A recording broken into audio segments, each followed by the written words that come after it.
It's either Flight 714 to Sydney or Cigars on Faro for me. Bro, Cigars of the Faro all the way. Were you guys ever into 1010 comic books?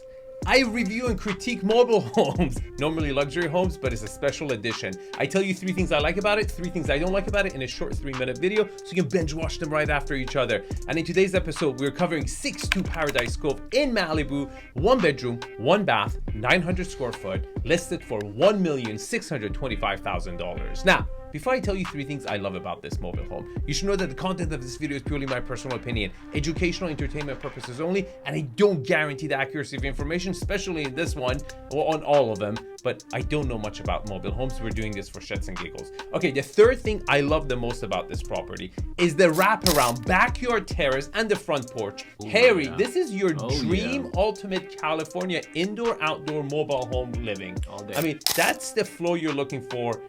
You want to have that in California. It's just all over the place. You have outdoor spaces, and that's why you want to live in a mobile home. The 2nd thing I love the most about this property is the 𝐒𝐞𝐬𝐢𝐬𝐜𝐿, Missouri. And if you don't know what that means, it's because you don't follow my channel. In Kisawali, it means good flow.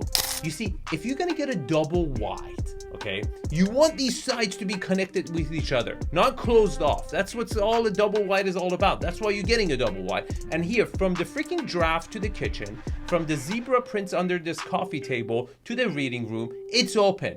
It feels like one big mobile home, and that's what you want. Now, the number 1 thing I love about this mobile home is the fact that they didn't try to make it look like a freaking house.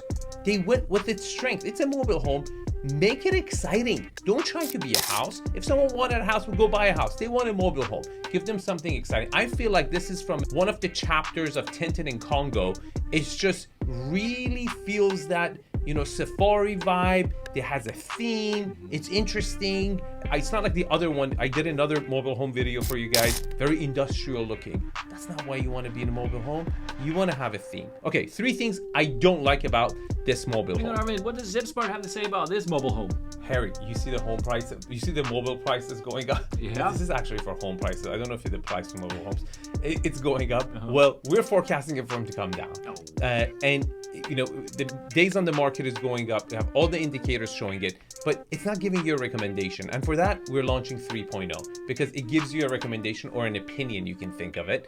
And for that, we're going to charge you a lot more money. So if you want to be grandfathered in, sign up right now. Okay, 3 things I hate about this mobile home. The 3rd is the fact that it doesn't have an AC unit, or at least a proper AC unit. It has this like freaking portable AC unit, and that's just gives me this like, you know, Redland mobile home vibe, not a freaking Malibu Paradise Cove. You're right next to Jay-Z here, for God's sake. Like, come on, like, step it up. 1.625, give me a freaking AC unit, right? Jay-Z's not coming over. Yeah, if you want to meet him at the beach, invite him over, you gotta have an AC unit, right? The 2nd thing I hate the most about this mobile home is the fact that the bathrooms are not done. I mean, they're pretty old. And the carpet is really disgusting. Again, this is a theory, but I get this vibe. This mobile home was originated and born in San Bernardino Valley, and it got imported over here over a long time ago. And it just didn't have that overhaul that we would really appreciate. Now, the number 1 thing I don't like about this property is this extension. I feel like it's unpermitted. It just is not up to par to the code of the rest of Malibu. It feels unsafe. It feels like a, you know, favela in Rio de Janeiro.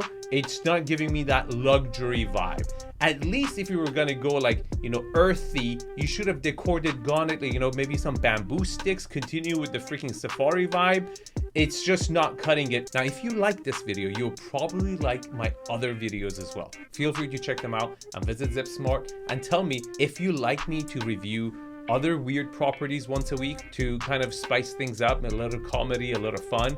I want to know your feedback, okay, if I should continue doing this or not. Thanks for watching, and don't forget to subscribe, and I'll see you in the next one. Get out of here.